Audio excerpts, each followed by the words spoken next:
चलिए अब हम लोग देखते हैं अगला कुछ बेसिक फार्मूला इंडक्शन मोटर का जो काफ़ी महत्वपूर्ण है। ठीक है, न्यूमेरिकल बनाने के पर्पज से, न्यूमेरिकल बनाने के पर्पज से बहुत इंपॉर्टेंट फार्मूला है।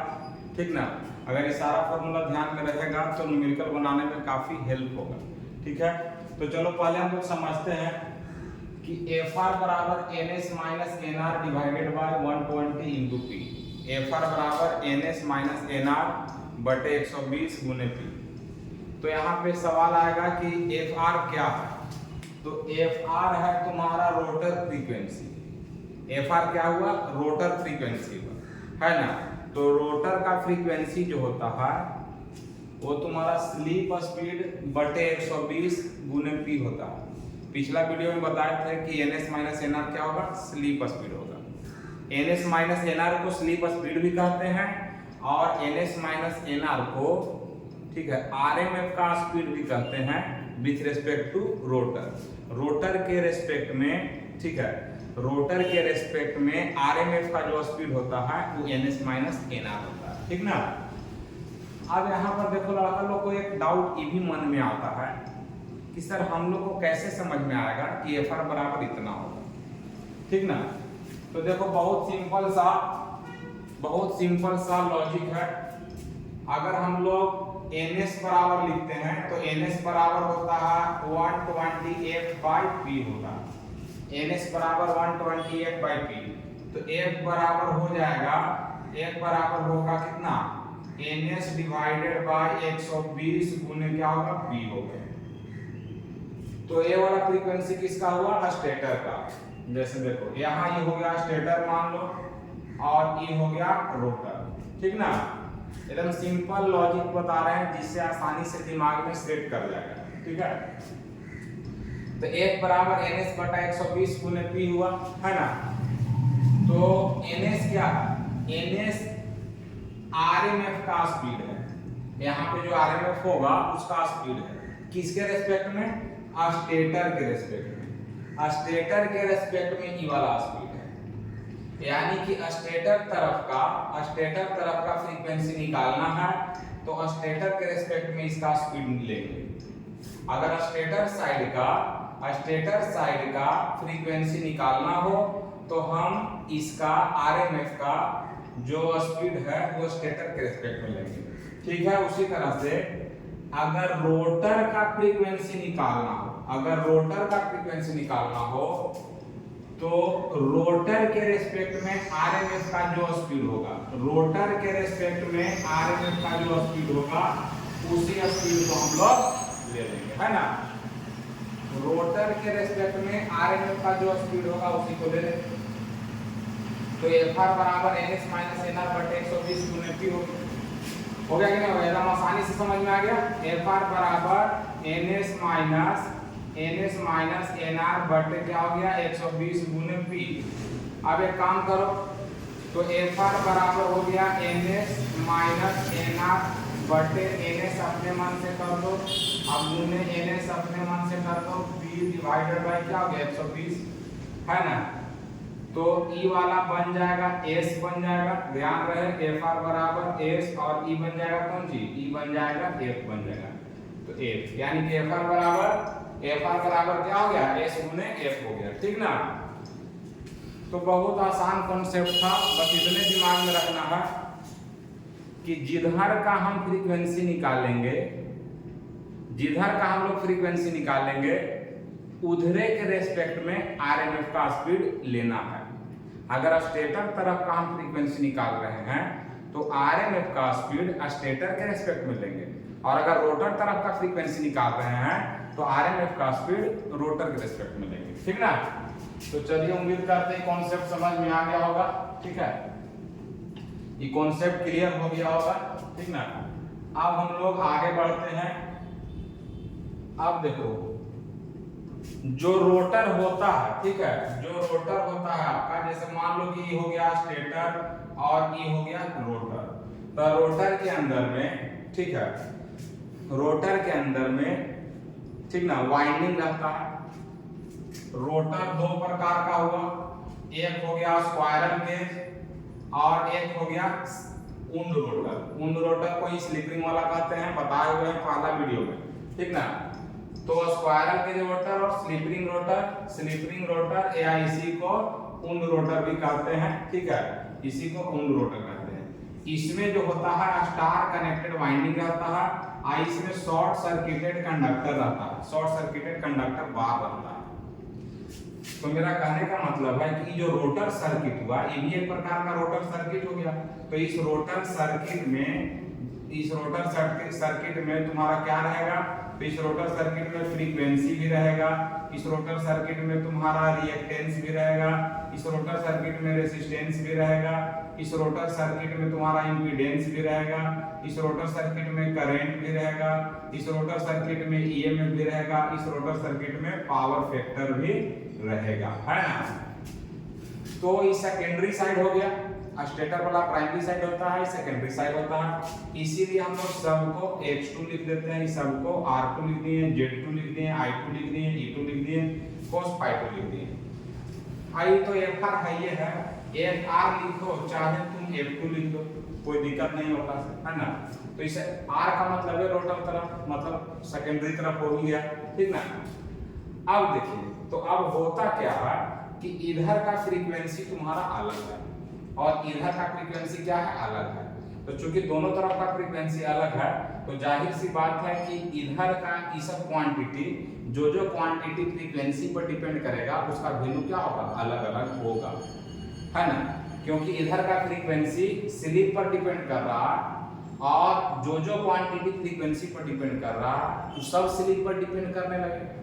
बात को समझो, जैसे हम कहना चाह रहे हैं कि इधर का फ्रीक्वेंसी स्लिप पर डिपेंड किया और इधर का जितना क्वांटिटी जो फ्रीक्वेंसी पर डिपेंड कर रहा है वो सब स्लिप पर डिपेंड करने लगेगा, क्योंकि फ्रीक्वेंसी खुद स्लिप पर डिपेंड कर रहा है ना। तो फ्रीक्वेंसी पर डिपेंड करने वाला क्वांटिटी कौन कौन है, x है, z है, i है, e है, cos phi। अब इस सब क्यों डिपेंड करता है ये भी हम लोग देख लेंगे, ठीक ना।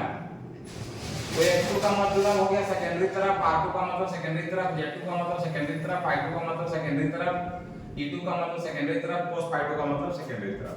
अगर X2 लिखा है तो सेकेंडरी तरफ का रिएक्टेंस, R2 लिखा है तो सेकेंडरी तरफ का रेजिस्टेंस और cos phi2 लिखा है तो सेकेंडरी तरफ का पावर फैक्टर, E2 लिखा है तो सेकेंडरी तरफ का ईएमएफ, I2 लिखा है तो सेकेंडरी तरफ का करंट हुआ।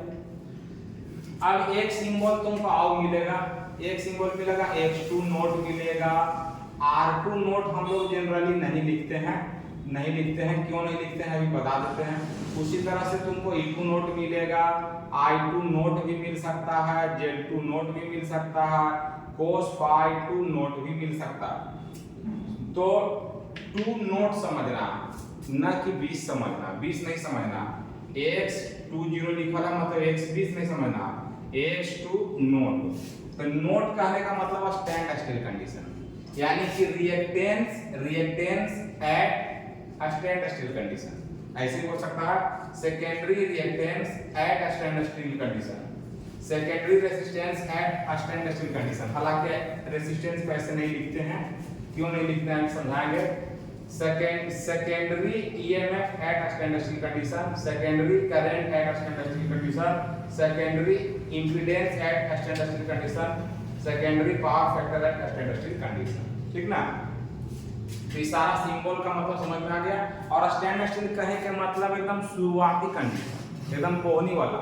जैसे रोटर अभी घूमना शुरू नहीं किया है, रोटर ही मान लो रुकल है, आई घूमना शुरू नहीं किया, तो घूमना शुरू नहीं किया है उस दौरान इसका रिएक्टेंस कितना है तो X2 नोट, उस दौरान इसका ईएमएफ कितना है तो E2 नोट, उस दौरान इसका इंपीडेंस कितना है तो Z2 नोट, करंट कितना है तो I2 नोट। यानी कि जब ये स्टैंड स्टिल कंडीशन में है, जब ये रुका हुआ है, उस समय वाला को हम एक अलग सिंबल से दिखाते हैं। अब तुम्हारा मन में सवाल ये आएगा कि स्टैंड स्टिल वाला को हम लोग एक खास सिंबल से क्यों दर्शाते हैं। तो स्टैंड स्टिल वाला को एक खास सिंबल से इसलिए दर्शाया जाता है क्योंकि स्टैंड स्टिल कंडीशन में जो तुम्हारा इंडक्शन मोटर होता है वो परफेक्ट ट्रांसफॉर्मर एक्शन के जैसा काम करता है। अभी परफेक्ट ट्रांसफॉर्मर एक्शन क्या हुआ तो समझेगा तो पूरा समझे के मन करेगा, इसीलिए ठीक ना, इसीलिए हम बोल रहे हैं कि अपना नोट्स खोल के रखिएगा और क्विक रिवीजन का क्लास है। तो क्विक रिवीजन का क्लास है, जहाँ पे तुमको लगे कि क्यों हुआ कैसे हुआ आप अपना नोट्स खोल के देख लीजिए, ठीक ना। और फिर भी हम बहुत हद तक जितना बात यहाँ लिखेंगे उसको क्लियर करने का प्रयास करेंगे, ठीक है। तो चलिए हम लोग आप समझते हैं, अब हम लोग आगे की चीज को समझते हैं।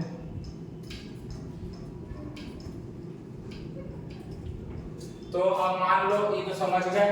अब x2 है, तो x2 का मतलब सेकेंडरी तरफ का रिएक्टेंस रनिंग कंडीशन में जब वो रोटेट कर रहा बराबर s गुने x2 नोट। x2 नोट का मतलब reactance at stand still condition. x2 naught का मतलब क्या हो गया, reactance at stand still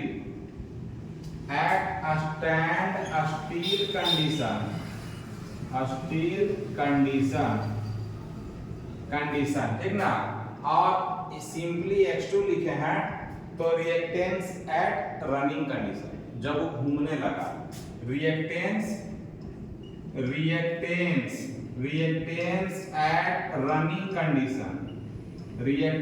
at running condition, यानी कि घूमने के दौरान, ठीक ना। अब कोई टीचर क्या करता है कि x2 बराबर x2s भी लिखता है, मतलब रनिंग कंडीशन के दौरान जो रिएक्टेंस होता है उसको कोई x2 से भी रिप्रेजेंट करता है, कोई x2s से भी रिप्रेजेंट करता है, कोई सिंपली x से भी रिप्रेजेंट कर सकता है ना। कोई कह सकता है कि x रनिंग लिख सकता है, मतलब वो तो अपने पर डिपेंड करता है कि हम क्या लिखेंगे कि हमको आसानी से समझ में आएगा, है ना। तो चलिए रिएक्टेंस हो गया। तो अब x2 बराबर s गुने x2 नोट हो जाएगा, ठीक है। x2 बराबर s गुने x2 नोट होता है, ठीक है। अब मान के सवाल आएगा कि रनिंग कंडीशन का रिएक्टेंस s गुने x2 नोट क्यों होता है, तो एक्चुअल में देखिए x बराबर होता है तुम्हारा j ओमेगा l होता है, ठीक है। x बराबर j ओमेगा l होता है ना, तो j ओमेगा की जगह पर 2 पाई f के जगह f r लेंगे क्योंकि रोटर तरफ का है इनटू l हो जाएगा। तो x बराबर f r है, तो j 2 पाई s गुने क्या हो जाएगा f हो जाएगा इनटू l हो जाएगा। तो x बराबर क्या हो जाएगा, s को बाहर कर लो और j 2 पाई f l हो गया। अब ध्यान रहे कि जो स्टैंड स्टिल में फ्रीक्वेंसी होता है, स्टैंड स्टिल कंडीशन में जो फ्रीक्वेंसी होता है वो सप्लाई फ्रीक्वेंसी के बराबर होता है। तो ये भी रिएक्टेंस हुआ कि नहीं हुआ, तो बेशक ही रिएक्टेंस हो गया। तो ये स्टैंड स्टिल वाला रिएक्टेंस हो गया, इसको x2 नोट लिख देंगे और s से गुना हो गया, तो ये रनिंग कंडीशन वाला है, रनिंग कंडीशन वाला है कि नहीं, क्या है रनिंग कंडीशन वाला, ठीक है। तो इस तरह से क्लियर हो गया। उसी तरह से सब का हो जाएगा। जैसे ईएमएफ है तो ईएमएफ में स्टैंड स्टिल कंडीशन वाला ईएमएफ गुने s। अब R2 में स्टैंड स्टिल कंडीशन वाला रेजिस्टेंस गुने s हम लोग नहीं लिखते। R2 के लिए मतलब रेजिस्टेंस के लिए स्टैंड स्टिल कंडीशन वाला रेजिस्टेंस गुने s नहीं लिखते हैं। क्यों नहीं लिखते हैं, क्योंकि स्टैंड स्टिल कंडीशन वाला रेजिस्टेंस और रनिंग कंडीशन वाला रेजिस्टेंस दोनों का होता है बराबर होता है। काहे बराबर होता है, काहे कि रेजिस्टेंस फ्रीक्वेंसी पर डिपेंड नहीं कर रहा। s क्यों यहाँ पर आ रहा, तो s इसलिए यहाँ पर आ रहा है क्योंकि फ्रीक्वेंसी में s घुसा हुआ है, रोटर फ्रीक्वेंसी s गुने f के बराबर हो रहा है। तो जो क्वांटिटी फ्रीक्वेंसी पर डिपेंड कर रहा होगा उस सब में s आ रहा होगा। अब जैसे z है तो R2 प्लस jx2 होगा और x2 में देखो s आता है। अब इसका मैग्नीट्यूड निकाल देगा, मॉडुलस निकाल देगा तो इतना हो जाएगा। अब करंट है तो E2 बटा Z2 है, E2 का वैल्यू S गुने E2 नोट होगा, Z2 का वैल्यू इतना होता है, अभी निकाले हैं। पावर फैक्टर है तो R2 बटा Z2 है और Z2 को हम लोग इतना लिख सकते हैं। अब एक चीज यहाँ पर ध्यान दो कि स्टैंड स्टिल कंडीशन में जो रेजिस्टेंस होता है वो रिएक्टेंस से कम होता है।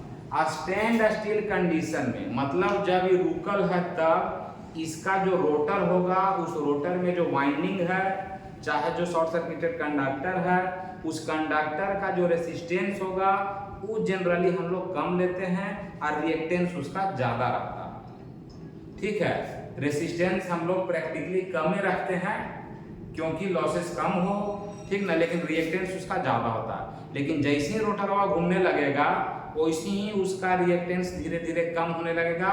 क्यों? क्योंकि अब रोटर का फ्रीक्वेंसी बदल गया और फ्रीक्वेंसी बदल गया तो रिएक्टेंस बदल जाएगा।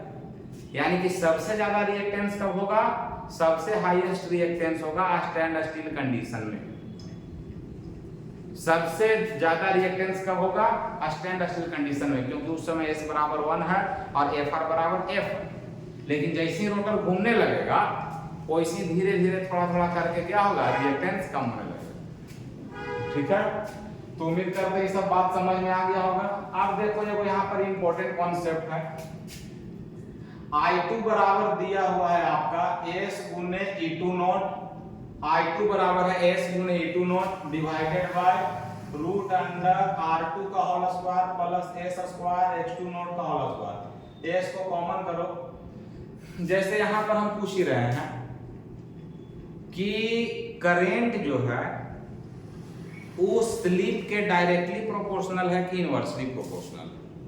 करंट जो है क्वेश्चन देता है कभी कभी कि current is proportional to slip. अब डायरेक्टली प्रोपोर्शनल कि इनवर्सली प्रोपोर्शनल कि may be directly may be inversely, none of the above, इस तरह से।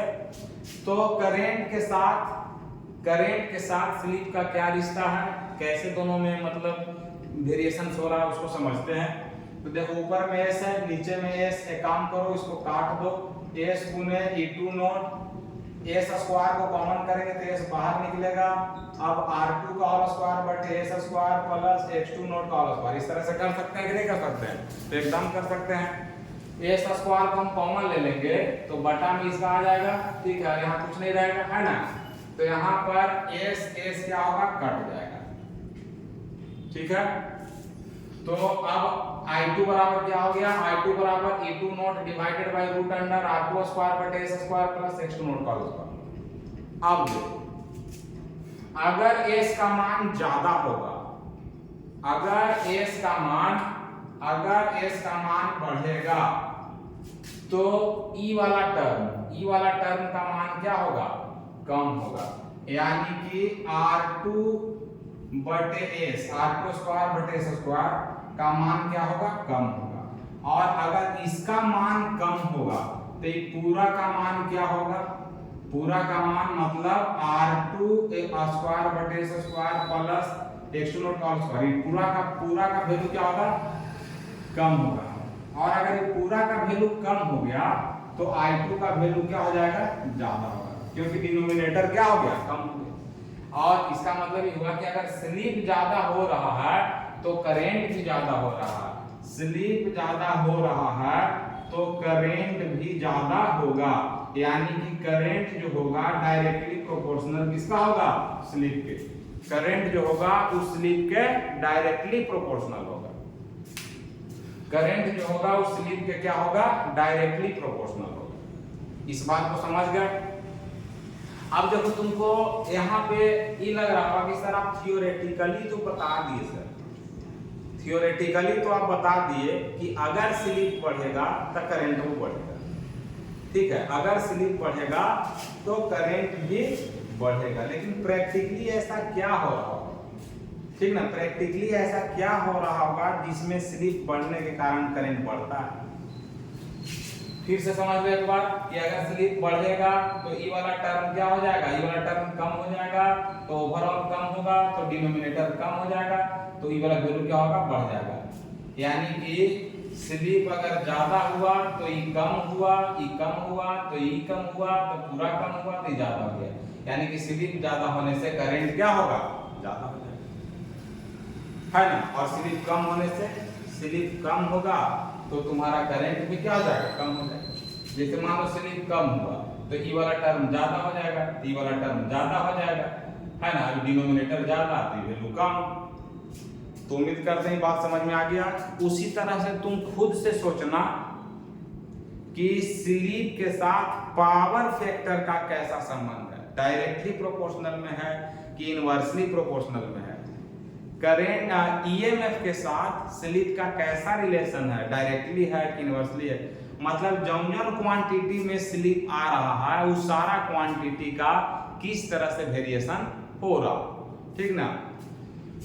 तो चलिए सेकेंडरी साइड का मतलब रोटर साइड का जितना भी तुम्हारा क्वांटिटी है सारा क्वांटिटी का हम लोग फॉर्मूला देख लिए, रोटर फ्रीक्वेंसी का देख लिए, रोटर तुम्हारा रिएक्टेंस का देख लिए, रोटर करंट का, ईएमएफ का, पावर फैक्टर का, इंपीडेंस का हम लोग देख लिए। अब इसके बाद कुछ फार्मूला आता है टॉर्क से रिलेटेड, है ना। तो टॉर्क वाला फार्मूला बहुत इंपॉर्टेंट फार्मूला है।